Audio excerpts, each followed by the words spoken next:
Hi, and welcome to TranscribeMe's QA training.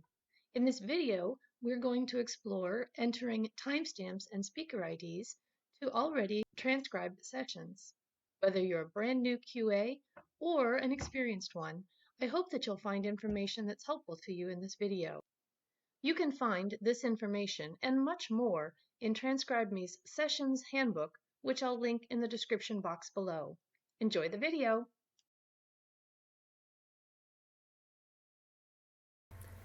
I use a foot pedal to pause the audio, rewind, and fast forward. But if you don't have one, that's fine.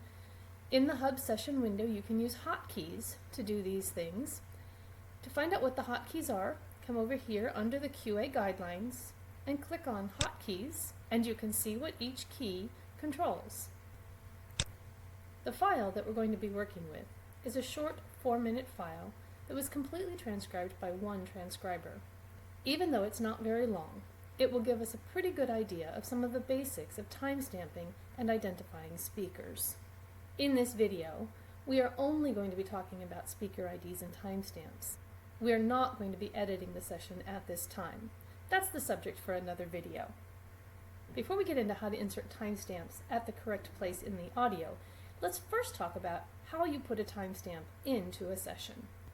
Timestamps are created by holding down the Control key and the number for the speaker that you wish to identify. So for example, for speaker 1, you would hold down the Control key and press the number 1 at the same time.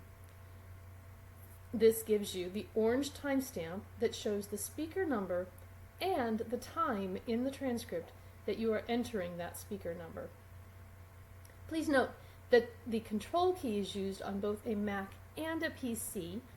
Some things that can make placing a speaker ID easier is to pause the audio at the place where you wish to insert the speaker ID. Sometimes, in trying to place the cursor right at the beginning of a line, you'll end up outside the text box, and then when you try to place the timestamp, it won't work. If this is the case, place the cursor anywhere in the line and then press the Home key.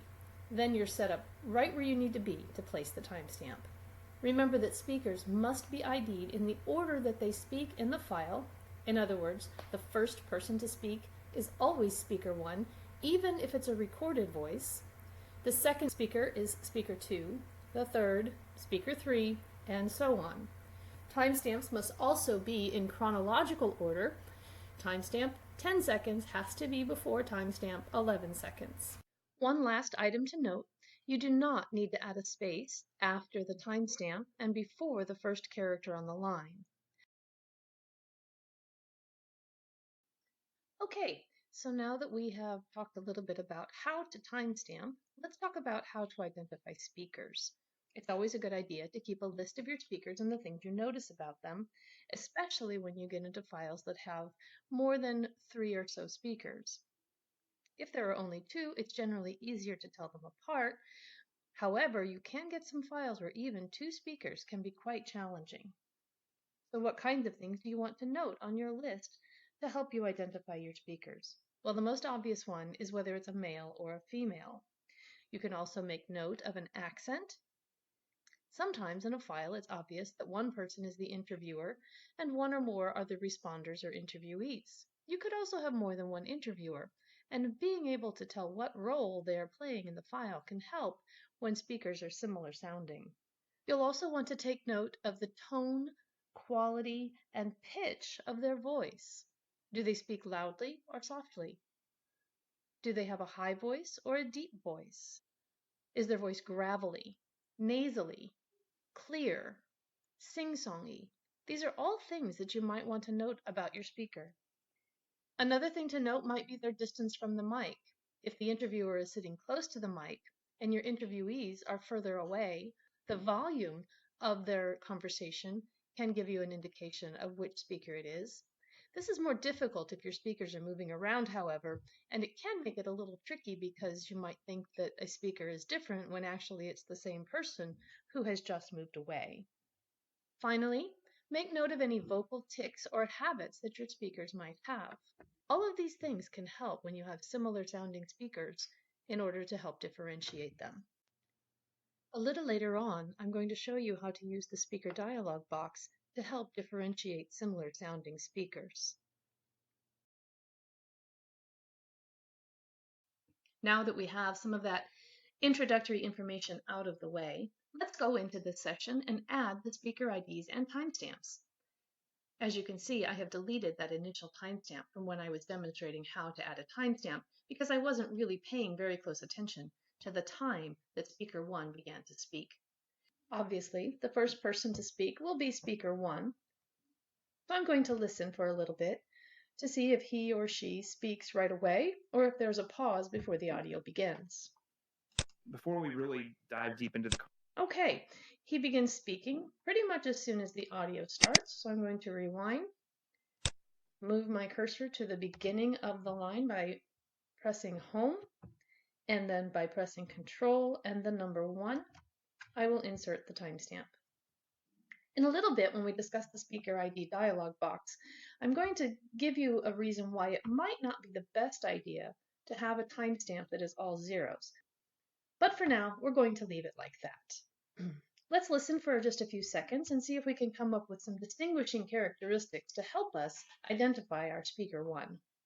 Before we really dive deep into the conversation, I just wanted to get your take. How do you define talent management, and what parts of HR does that usually entail? Okay, so obviously this is a male voice. To me, he sounds somewhat young, and he has a somewhat deep voice with a bit of a nasally quality to it. Let's continue listening to see if he continues speaking or if there are any speaker changes happening. I probably think about it a little bit differently. I like to think of it more in terms of... Okay, so here at I Probably Think we had a speaker change.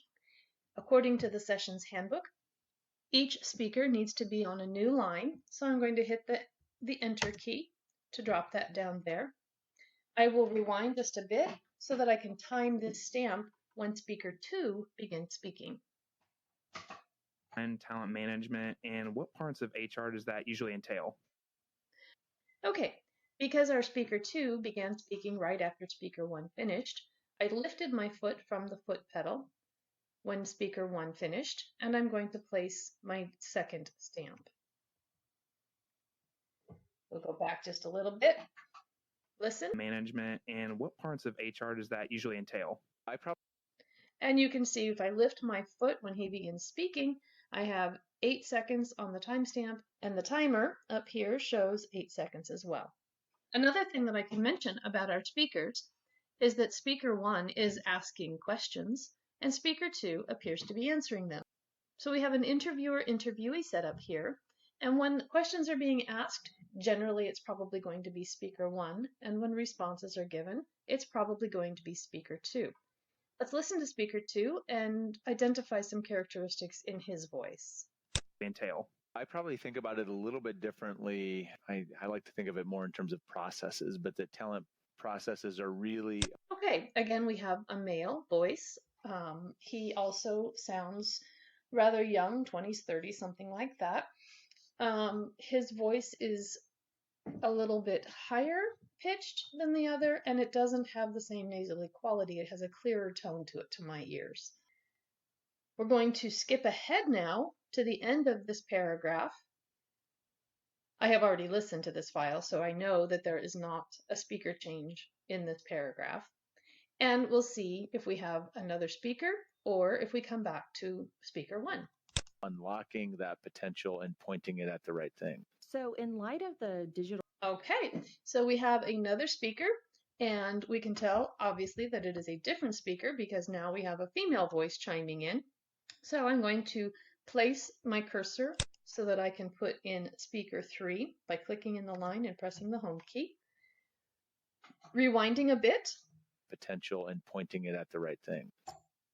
And she began speaking right after he finished, so Control 3 places that timestamp.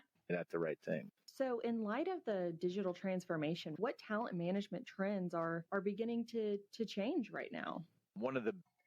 All right, and she has asked a question. So in this file so far, we have 2 interviewers and 1 responder, and speaker 2 responds to this question. Now. I am now in the right spot to place this timestamp, so I will do so here with Control 2. Right now. One of the Okay, this guy talked for quite a while, so I'm going to skip ahead to save some time and see where the next speaker change happens. also is better for the organization, probably in terms of getting right talent to the right spot. I really like how you mentioned the All right, we've had a speaker change here, and it sounds like we have gone back to speaker 1. Now I am going to place this timestamp, but I'm going to use speaker 3 instead of speaker 1 so that I can show you how to edit a timestamp where you have identified the speaker incorrectly. For the organization, probably in terms of getting right talent to the right spot. All right, so we're going to put in speaker 3, which we know is our female, and this is actually speaker 1. And I continue Talent to the on. right spot. I really like how Oh, I realize that I have done this incorrectly. And so I am going to click on the orange timestamp, which opens the speaker ID dialog box. Currently, this is listed as speaker 3, but I need this to be speaker 1. I can do this in 2 ways. One, I can change and put speaker 1 here and then click rename, which will rename the speaker, or I can click on the person next to the speaker ID that I want to rename it to, you mentioned and it will do so. When the speaker dialog box closes, the audio will automatically start playing, so you will have to either have your hotkey ready or be ready to tap your foot pedal to stop the audio from playing. the disruption that technology has caused in the workplace and even in talent management. Could you elaborate maybe a little bit more on exactly how has technology disrupted the way that work used to be done? There's All right, so we have another speaker change here. And speaker 1 was asking a question, and speaker 2 is going to be answering it. So we will place this timestamp to be done. There's Now, you do have a little bit of leeway in the timing of your timestamps.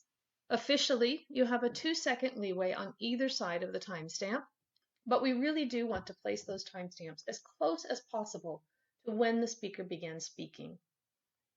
If you need to completely delete a timestamp, you can do so by placing your cursor to the right of the timestamp and hitting the backspace key. If you do this, it will move your text to the previous line as well. So you will have to re-enter to put your speaker on the new line. I am going to now replace that stamp. Disrupted the way that work used to be done. The other way that you can delete a timestamp is by clicking on the orange timestamp and then clicking the delete key right here. I'm not going to do that again so I don't have to replace that stamp, but those are 2 ways that you can delete a timestamp if you need to do so. Both methods of deleting a timestamp will move the text to the previous line, so in both cases you'll need to hit enter to put the speaker on its own line. This speaker goes on until the end of this paragraph, so I'm going to skip ahead to save time, and we'll find out who our next speaker is going to be.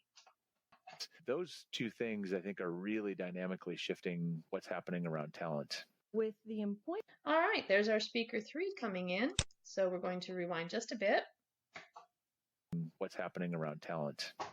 lift my foot, and place timestamp 3. Around talent. With the employment rate right now remaining low and the skills gap continuing to be a hot topic this year, how are organizations leveraging technology to keep these positions filled? I think that We have another speaker change, so I need to place this on its own line and listen for a second to see who it is. I think that is a big challenge in the And this is speaker 2, once again answering the question. So we're going to rewind just a bit. My cursor is at the beginning of the line. To keep these positions filled. I am going to place speaker 2. Positions filled. I think that is a And I have my timestamp placed. This speaker continues speaking through the end of the file, and so we have our timestamps done for this short 4-minute file.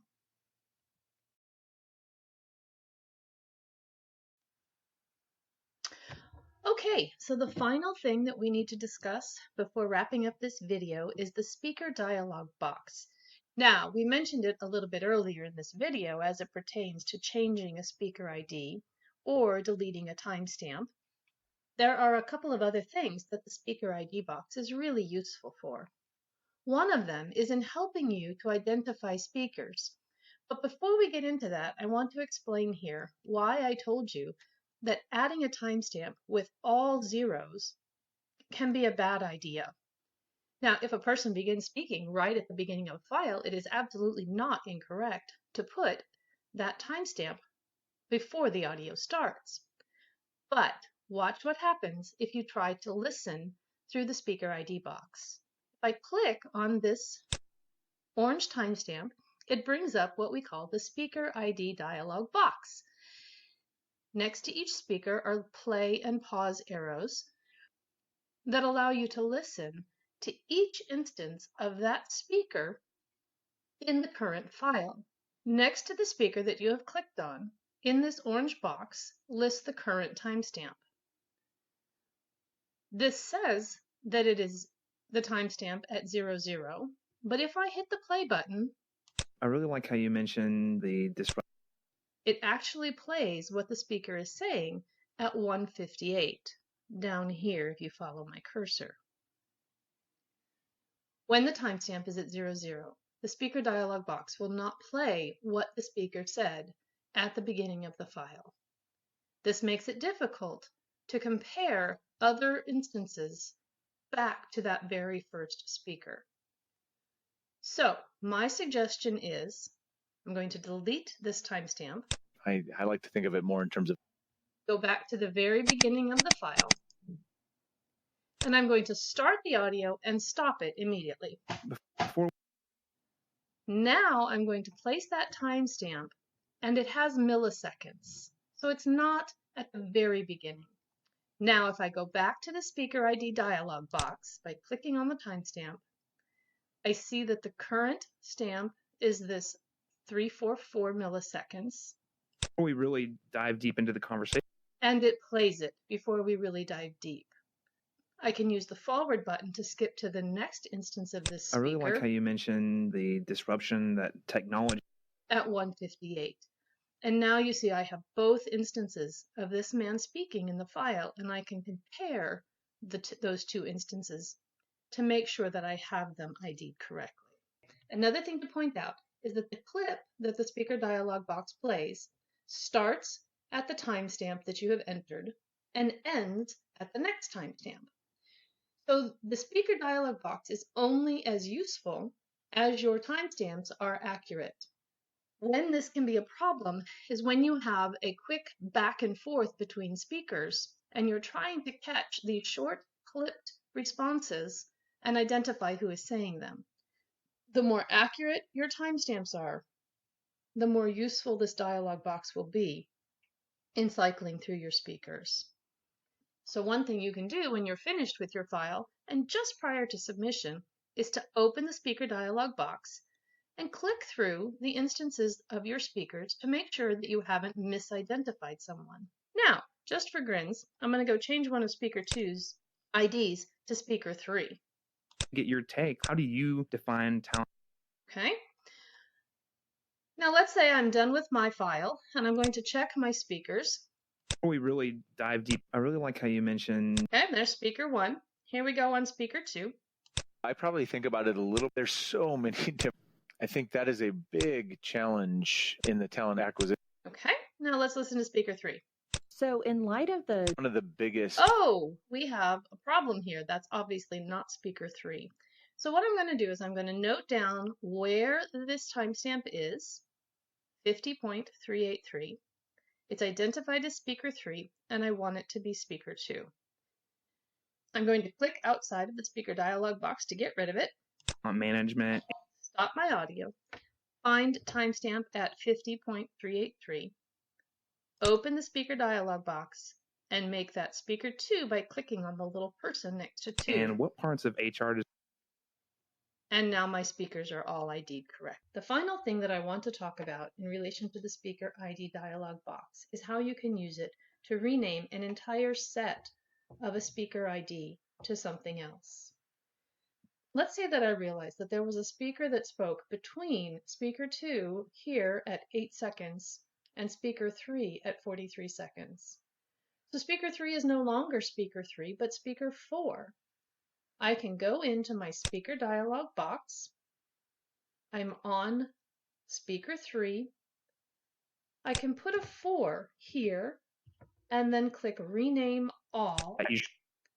And now all of my speaker 3s are renamed to speaker 4, and I can input my speaker 3 where it needs to be. So now I'm going to go back and make my speaker 4 speaker 3 again, because it actually is speaker 3, using the rename all. I just thought of one more thing. How do you label speaker 10, 11, 25, and so on? What you would need to do is use one of the single digits. If it's a number in the teens, I usually use the number 1. Open the Speaker ID dialog box. Click in the box where you can change the number. Add the number in the teens or greater that you want to change that speaker to. And then click Rename. I probably think about it a little. Now you have a speaker ID 12 instead of 1. Let's put that back the way it belongs. A little bit different. Okay, now I'm not going to save and submit this file because I haven't done any editing on it, but as far as the timestamps go, this file is complete and correct. Thank you for watching, and I hope you tune in to the editing video that it will be coming soon.